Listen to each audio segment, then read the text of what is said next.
Olá, alunos. Eu sou o professor Evangelho. Esse é o nosso curso de técnico em eletrotécnica EJA EAD, na nossa disciplina de metrologia. Vamos continuar esta aula. Então, essa é a aula 5. Vamos dar início com o conteúdo de metrologia e instrumentação. Aqui nós vamos ver os seguintes tópicos: calibração dos instrumentos de medida, aferição dos instrumentos de medida e normas da ABNT. Nessa parte, a gente vai entender as diferenças entre calibração e aferição de um equipamento de medida, de um instrumento de medida. E claro, todos eles são organizados de acordo com as normas da ABNT.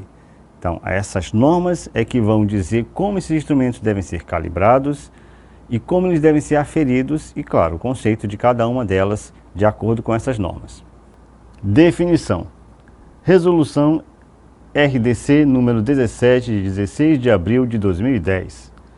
Artigo 1º. Esta resolução possui o objetivo de estabelecer os requisitos mínimos a serem seguidos na fabricação de medicamentos para padronizar a verificação do cumprimento das boas práticas de fabricação de medicamentos, BPF, de uso humano durante as inspeções sanitárias.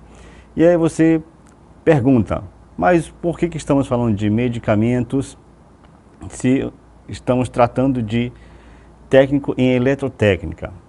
Aqui, como eu acabei de dizer, são as normas que os instrumentos de medida devem seguir para que sejam calibrados ou aferidos. Desta forma, eles foram organizados, devem seguir os padrões de acordo com esta norma que é utilizada para as medidas de medicamentos.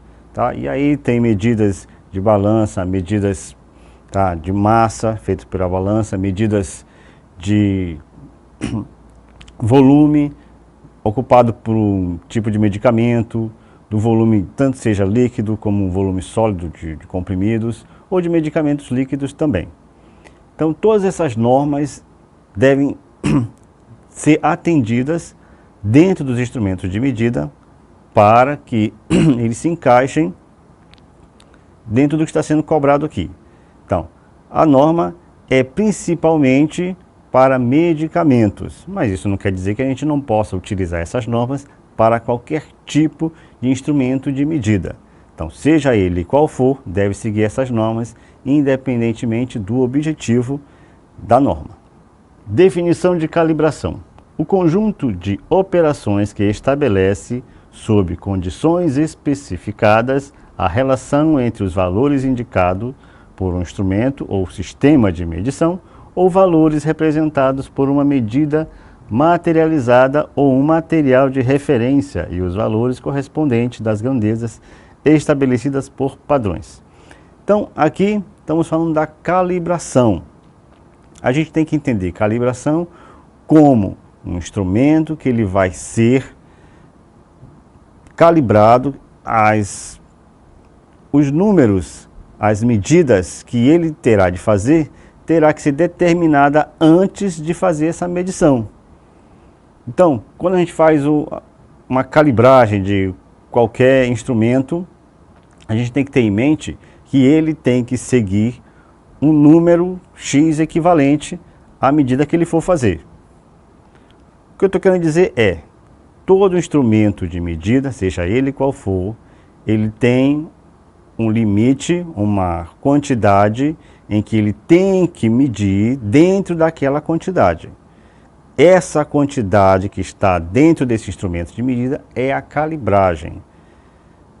Ou seja, quando nós fazemos a calibragem, por exemplo, de pneus, tem aquele valor fixo que tem que alcançar da pressão do ar dentro do pneu.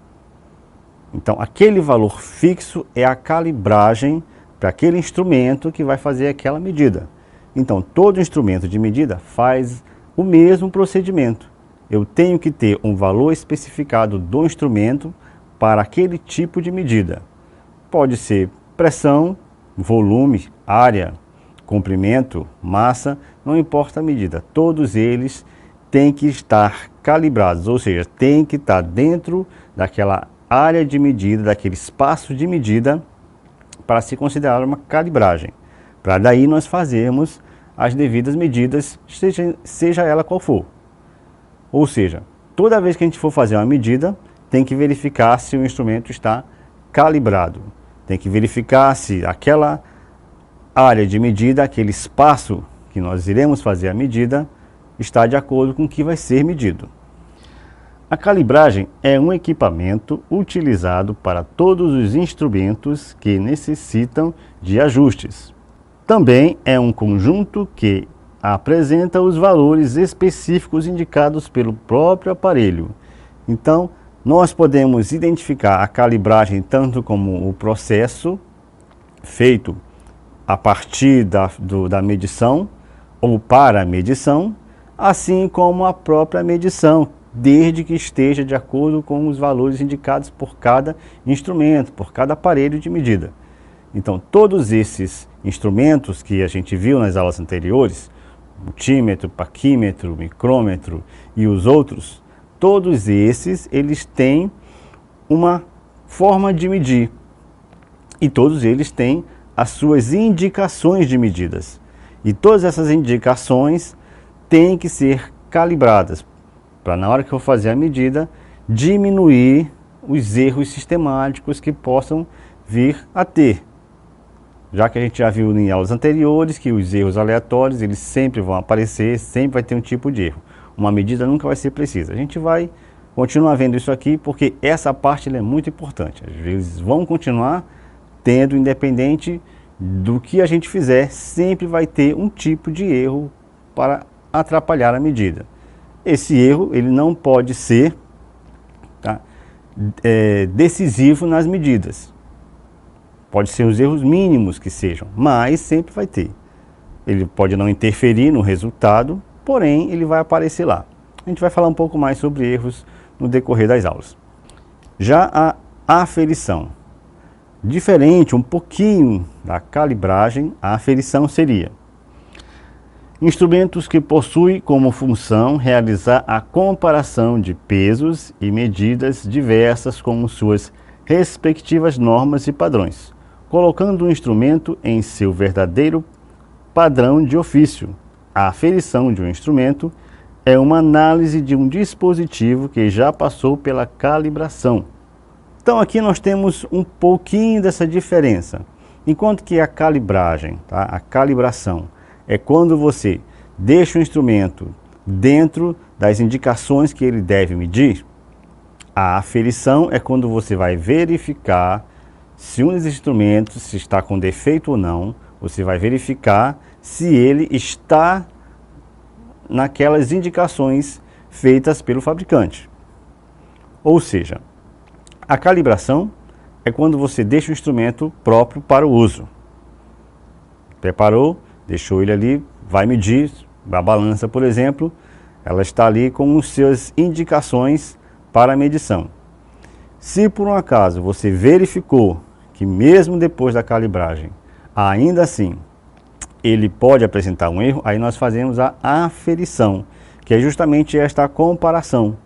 Quando você pega uma massa uma massa com peso conhecido, vamos falar assim, e aí você vai comparar com a indicação desta balança, e aí você tem a aferição. É quando você faz esta comparação e aí faz o devido ajuste se for necessário.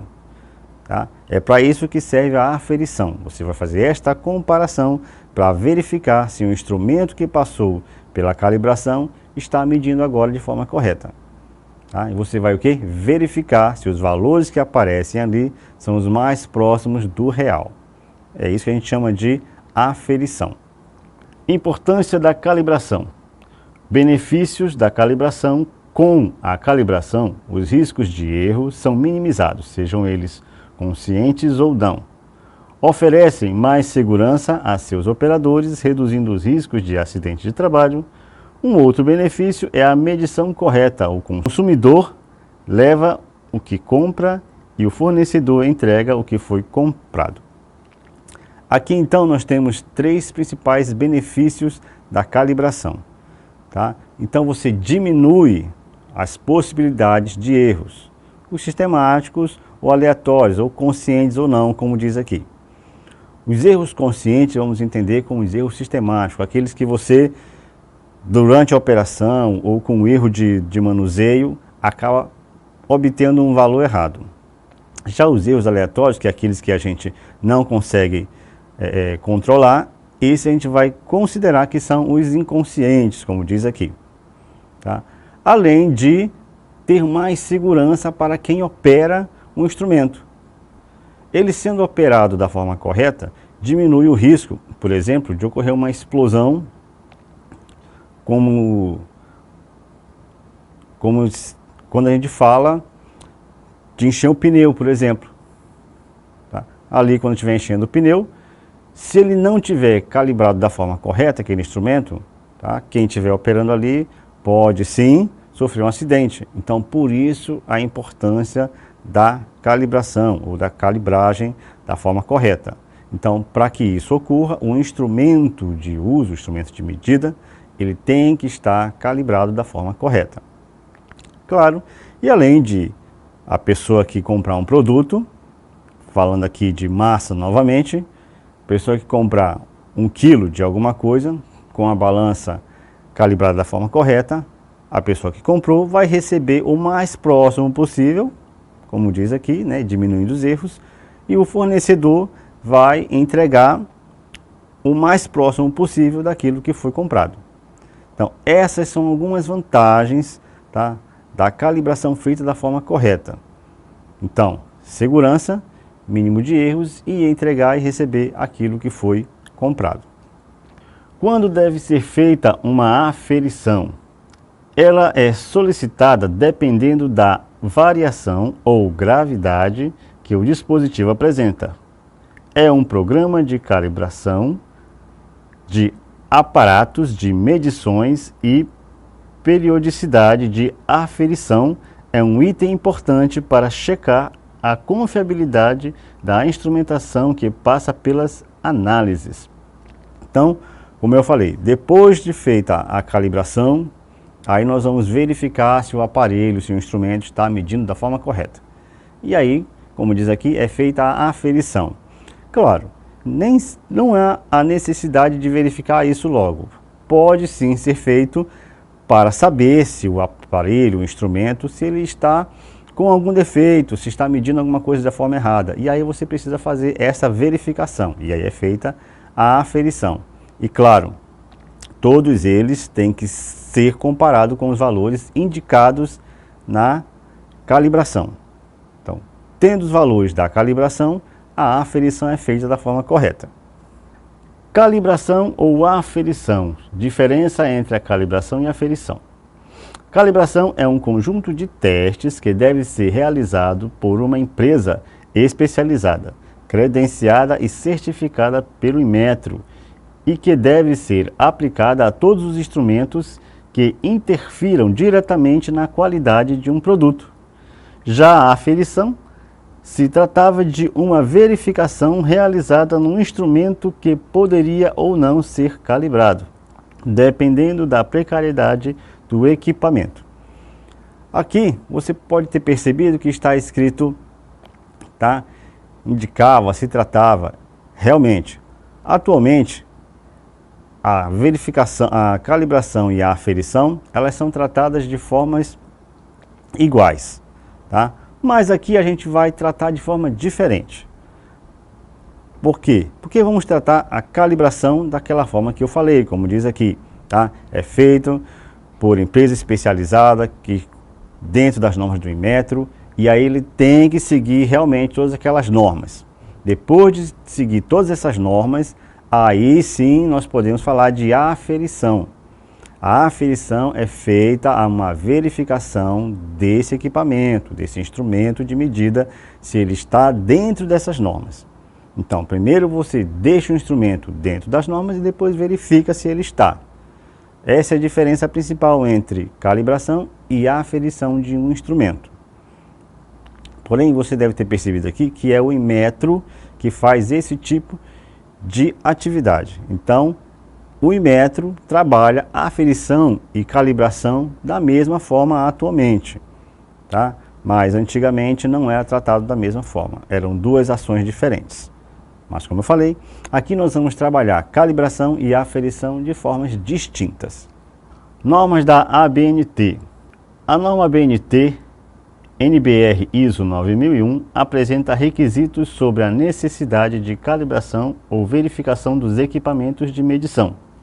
Então, é essa norma que vai determinar, tá, os conceitos, definição de calibração e aferição que todo mundo que trabalha com algum instrumento de medida deve seguir.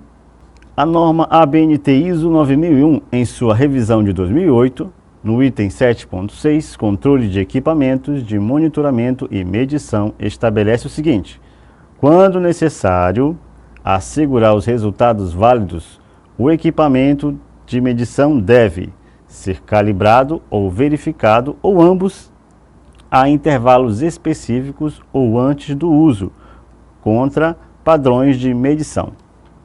Então, aqui nós entendemos o seguinte: quando você for utilizar um instrumento de medida, aí você tem que verificar, primeiro, se ele está calibrado. Então você vai verificar. Durante o uso, você verifica se ele está realmente medindo aquilo que você espera, e após o uso faz novamente a verificação se esses valores não alteraram. Lembrando, tudo isso ocorre porque os erros são inevitáveis. Nós vamos aprender um pouco aqui que esses erros eles vão aparecer independentemente de como a gente usa o instrumento. Tá? Então, para minimizar esses erros, nós faremos esse tipo de ação. Tá? A gente verifica a calibração antes da medição, verifica se ele está medindo correto e após a medição verifica novamente como está a calibragem. Em sua revisão de 2015, no item 7.1.5.1, recursos de monitoramento e medição, generalidades, estabelece o seguinte: a organização deve monitorar e prover recursos necessários para assegurar resultados válidos e confiáveis quando o monitoramento ou medição for usada para verificar a conformidade de produtos e serviços com requisitos.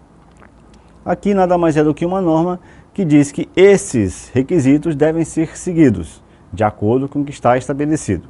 Apenas isso.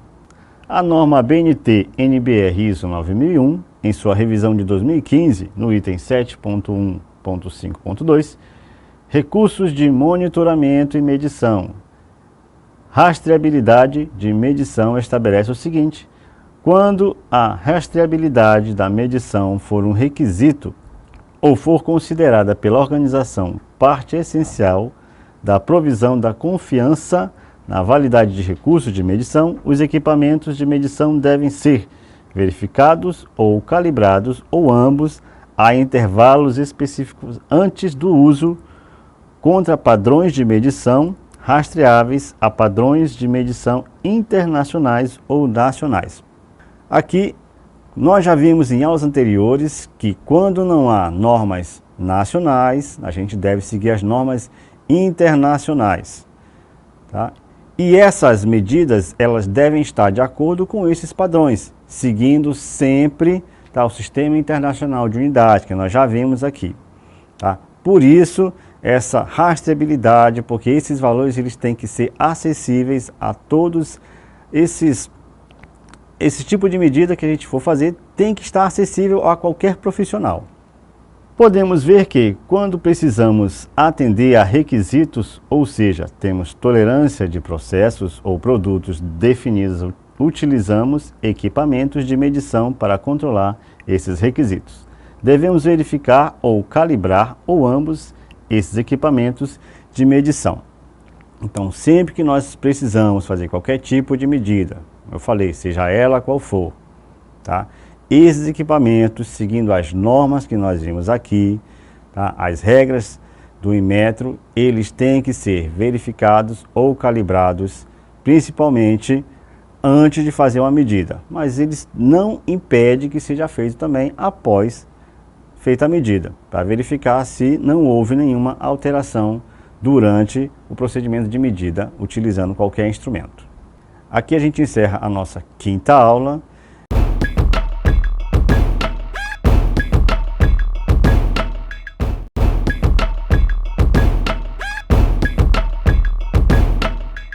Olá, alunos, eu sou o professor Rivangélio.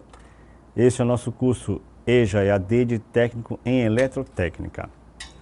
Estamos nas aulas de Metrologia e Instrumentação e hoje é a nossa sexta e última aula dessa disciplina. Nós vimos aqui principalmente alguns tipos de instrumentos de medida e o mais importante que uma medida ela nunca é exata. Por mais próximo que seja do valor real, sempre vai ter ali algumas casas decimais algum valor que não é exato. Isso ocorre por diferentes instrumentos, por diferentes ações, por diferentes causas que a gente não consegue evitar. Porém, algumas dessas causas a gente evita, só que não dá para eliminar todas. Tá? Então, os erros, eles vão fazer parte sempre de uma medida. O que nos resta é minimizar esses erros, diminuir ao máximo, tá, as chances de errar e assim se aproximar do valor real daquela medida que está sendo feita. Aqui nós vamos ver então um pouquinho, nós não vamos nos aprofundar na parte matemática, vamos entender um pouco mais do conceitual. A parte matemática dessa estatística, vocês vão ver em disciplinas específicas de cálculo com matemática. Estatística aplicada à metrologia, grandeza eletrônica, cálculo de incerteza de medição. Então aqui nós vamos ver um pouquinho desses cálculos, mas como eu falei, a parte específica de cálculo vocês vão ver em disciplinas próprias de cálculo de tolerância, de estatística. Então esses cálculos específicos vocês irão ver nas disciplinas de matemática com esse conteúdo. Estatística, definição. A estatística é o campo da matemática que relaciona fatos e números em que há um conjunto de métodos que nos possibilita coletar dados e analisá-los, assim sendo possível realizar alguma interpretação deles. Então, essa estatística ela está em diferentes áreas. Ela trabalha principalmente com números e possibilidades, mas o mais importante é com a interpretação desses dados. Feita a coleta, a gente pode interpretar aqueles dados e daí fazer uma determinada ação. Como eu falei, seja ela qual for, porque a estatística ela atua em diferentes áreas que a gente conhece. Tá? E tem estatística em matemática, em física, em biologia, em geografia, em história, e todos eles com a sua aplicação. O que nos resta é pegar esses dados, transformar em uma informação, para daí a gente conseguir interpretar essas informações. Isso é o mais importante que a gente deve entender de estatística, compreender e interpretar esses dados. Estatística na metrologia. A necessidade de se estudar estatística decorre da natureza aleatória do fenômeno e da medição. Isto requer que os dados obtidos sejam objeto de análise dos dados, interpretação dos resultados de medição que darão respaldo à tomada de decisão. Aqui, como eu falei nas primeiras aulas, que os erros são sempre presentes numa medida. Então nós temos aqui uma natureza aleatória, ou seja, esses valores eles podem alterar um pouco, eles podem ser diferentes, não vão variar muito, até porque não é esse o objetivo da metrologia, e sim diminuir essa diferença de erros, porém eles vão sempre aparecer. Devido a isso, nós podemos trabalhar também com estatística, com esses valores aleatórios que a gente vai encontrar. Estatística na metrologia. Ocorre que os resultados da medição, conjunto de medidas, estão quase sempre afetados por erros, que podemos chamar de equívoco, distração ou fraude, mas também erros intrínsecos que não podem ser eliminados por mais que nos esforcemos, mas podem ser reduzidos. Aqui só confirma o que eu acabei de dizer, esses erros vão estar sempre presentes. Então, estes erros que nós aprendemos nas aulas anteriores, eles aparecem sempre numa medida. Porém, aqui nós vamos trabalhar com esta diminuição desses erros para daí definir o valor mais próximo do real possível que está sendo feita aquela medição. Essa tomada de decisão do valor que vai ser medido está dentro do conteúdo de estatística, porque essa estatística ela vai trabalhar com diferentes informações, diferentes números. E esses números diferentes, eles são próximos, e aí nós fazemos o quê? Um cálculo aproximado do valor exato que nós queremos. Por isso é que estamos vendo essa parte de estatística dentro da metrologia. Por quê? Nós vamos sim pegar valores de medidas diferentes. Isso sempre vai acontecer. Tá? Uma pessoa pode encontrar um valor e uma pessoa diferente vai encontrar um valor diferente. Não necessariamente. Pode sim ocorrer que 2 ou 3 pessoas encontrem valores idênticos. Mas não quer dizer que toda vez que uma pessoa diferente for fazer a mesma medida, ela vai encontrar o mesmo valor. Pode sim ocorrer de ter valores um pouquinho diferentes. E daí, com essa quantidade de informações, de valores medidos, nós podemos tirar desses dados um valor mais próximo do real que a gente quer. Tipos de dados estatísticos. As ferramentas estatísticas aplicam-se não somente a dados quantitativos, são os valores numéricos, mas também a dados qualitativos e dados semi-quantitativos. Bom, eu sempre falei aqui de medidas, de números, de valores, mas também falei que outras atitudes elas interferem na medida. Pode ser sim a ação do medidor, a forma como ele mede, a inexperiência que ele tem, e esse é um dado qualitativo, a pessoa não saber manusear corretamente o instrumento, ou manusear e não estar muito bem naquele momento para fazer uma medição. Então, todas essas situações interferem diretamente na leitura de uma medida. Então, não é apenas o valor que é encontrado. É também temperatura que pode interferir na medida, temperaturas muito altas, temperaturas muito baixas que podem variar naquela medida, a umidade. Eu já falei anteriormente em outras aulas que muitos outros fatores interferem na medida. E aí nós temos que ficar atento. Então, todas essas informações que não são necessariamente o valor medido, são as informações qualitativas e a semi-quantitativa, que são aqueles em que a umidade, por exemplo, do ar interfere numa medida do valor de uma balança, por exemplo. Então, nós temos ali um dado semi-quantitativo, porque ele interfere no valor, mas ele está relacionado à qualidade do ambiente, do local. Então, essas informações também irão resultar numa medida diferente. Vamos entender uma coisa. O valor numérico encontrado são os dados quantitativos. Os dados qualitativos estão referentes principalmente ao operador, que pode ser inexperiente ou pode não estar vendo muito bem, enxergando muito bem, por qualquer detalhe que seja, algo no operador interfere que ele faça a leitura correta. Ou ainda o semi-quantitativo, que é o valor que nós vemos, mas dependendo do ambiente que está ali. Aquele valor numérico, que é um dado quantitativo, é resultado de um dado qualitativo do ambiente, que resulta do ambiente. Daí nós temos o semi-quantitativo. Grandezas eletroeletrônicas. Principais grandezas elétricas. Aqui nós vamos conhecer algumas das principais. Nós não vamos ver todas, porque eu teria que falar de todas, e isso também é para um outro conteúdo, é para uma outra disciplina que vocês também irão ver.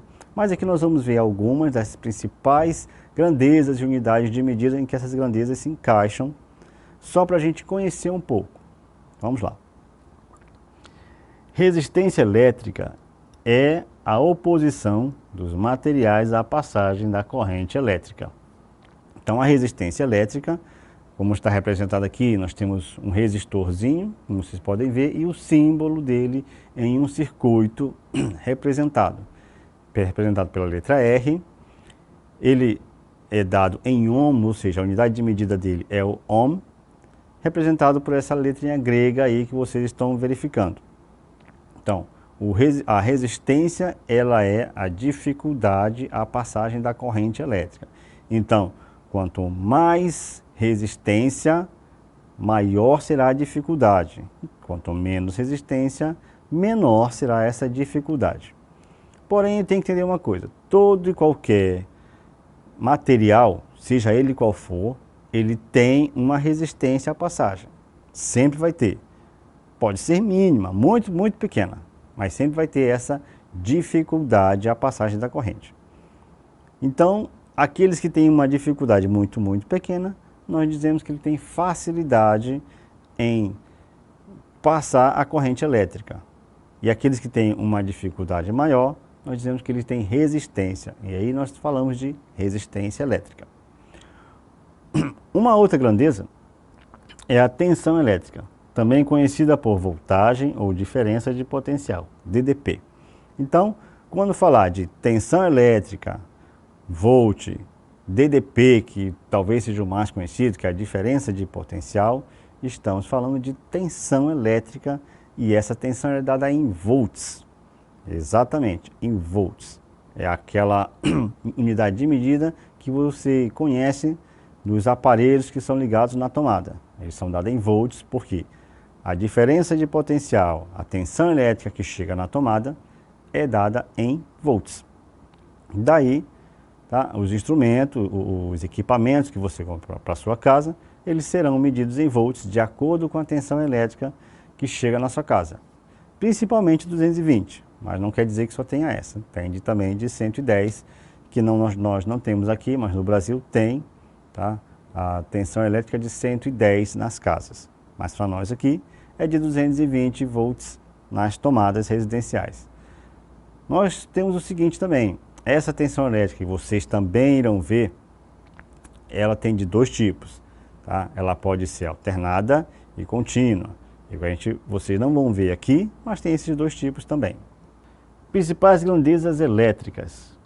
Corrente elétrica é originada a partir do movimento das correntes elétricas. É, portanto, o fluxo de cargas por unidade de tempo dado ampere. Aqui nós temos então o quê? Nós temos aquele material que vai passar. Então nós temos a diferença de potencial, que vai fazer essa diferença. Então o que está em cima e o que está embaixo vai fazer diferença e ele vai cair. E quanto maior essa diferença, maior a tensão, maior a voltagem que vai chegar ali. E essa dificuldade a essa passagem, tá, é a resistência, e aquilo que vai passar é o que a gente chama de corrente. A gente pode entender também que a corrente elétrica nada mais é do que o fluxo ordenado de elétrons. E aí nós temos um fluxo. Quando é criada uma diferença de potencial, esses elétrons eles se alinham e seguem o fluxo. Como vocês podem acompanhar na imagem aqui, eles seguem um sentido, tá, essa corrente. Então nós teríamos o quê? A pilha, como aparece aqui, como a fonte ou a tensão. Nós temos o fio condutor, que é também uma resistência, como eu falei, todo material tem a sua resistência, e o que passa ali é a corrente elétrica que nós estamos falando agora. E a unidade de medida da corrente é o ampere. E claro que nós temos as suas subunidades, né? O miliampere, o microampere, mas a unidade de medida básica da corrente é o ampere. O que é incerteza de medição? É uma estimativa que quantifica a confiabilidade do resultado de uma medição. Portanto, quanto maior é a incerteza de medição, menor é a confiabilidade do resultado. Vimos em aulas anteriores, tá, que esses erros, eles geram o que a gente chama de uma curva gaussiana, que é essa curva que aparece aqui na imagem. Tá, essa imagem curvada assim. Quanto mais estreita, menos erros, tá? E menor será a incerteza. Mas como diz aqui, ó, quanto maior a incerteza, menor é a confiabilidade. Ou seja, menor é a certeza de que aquele valor está próximo do real. Tá? Além disso, nós vimos erros sistemáticos e aleatórios. E são esses valores que vão gerar a curva gaussiana, que vão, sim, dar suporte, dar respaldo para a incerteza dos nossos valores. Então, quanto mais próximos os valores, menos curvada, mais estreita é essa gaussiana e menor será a incerteza, consequentemente maior confiabilidade nos resultados. A importância do cálculo da incerteza. A incerteza de medição é fundamental para a garantia da confiabilidade da ferramenta utilizada. É um dado que permite minimizar prejuízos. Então, por que é importante fazer esses cálculos de incerteza? Principalmente porque quando formos fazer medidas bem precisas, e aqui toda vez que eu falo de medidas, estou falando de medidas muito precisas, coisas de 3, 4 casas decimais. Então são valores muito pequenos, que variam muito por conta dessa diferença na hora de medir. Para que a gente diminua os prejuízos, nós fazemos então esse cálculo dessa incerteza, para daí sim a gente utilizar este valor como base para as nossas medidas, seja ela qual for. Cálculo de medida da incerteza, tipos de incertezas. Incertezas do tipo A são calculadas por meio do desvio padrão de várias medidas obtidas por meio de repetição. Incertezas do tipo B são encontradas de outras formas, já que não são calculadas por meios estatísticos. Isso exige uma série de conhecimentos relacionados aos instrumentos de materiais envolvidos no processo. Então aqui nós temos esses dois tipos de medida. Como são feitas várias medidas, nós vamos principalmente trabalhar com o desvio padrão. Mas também, de acordo com o conhecimento do profissional, da pessoa que está medindo, ele pode também obter essa incerteza a partir desse valor, desses conhecimentos. Não é simplesmente ou não é necessariamente valores numéricos. Pode ser também valores encontrados a partir do conhecimento do profissional sobre determinado instrumento de medida. Fórmulas do cálculo de incerteza. Cálculo da média do valor indicado. É a soma dos valores indicados dividido pelo número de medições. Então aqui é uma média aritmética simples que você já deve ter feito algumas vezes, representado agora desta forma. Esse símbolo que você vê aqui antes do sinal de igual, esse VI com tracinho em cima, ele representa a média aritmética. É o resultado, é a média, aquele valor que você vai calcular. Este símbolo que parece um M, um M virado em pé, no caso, se você nunca viu ele antes, ele representa o somatório, a soma, a soma daqueles valores que você mediu. Então, se você faz 3 medições, você vai encontrar 3 valores diferentes. E aí, esses valores que você encontrou é que você vai somar. E embaixo é o N, é o número de medições, ou seja, se você mediu 3 vezes, vai dividir esta soma desses valores por 3. Se mediu 4 vezes, então vai somar os 4 valores que você achou pelo 4 e assim por diante. Você vai somar os valores encontrados e dividir pela quantidade de vezes que você mediu. Como calcular a incerteza? Ao se tomar uma medida na coleta de dados, você pode assumir que há um valor real, entre outras medidas obtidas. Nesse exemplo, é como você pode colocar uma incerteza, um valor desconhecido, um valor que você sugere que ele pode alternar dentro daquela margem ali. Na imagem que você pode observar, está sendo feita uma medida, entretanto, a medição, a escala ali só tem apenas centímetros.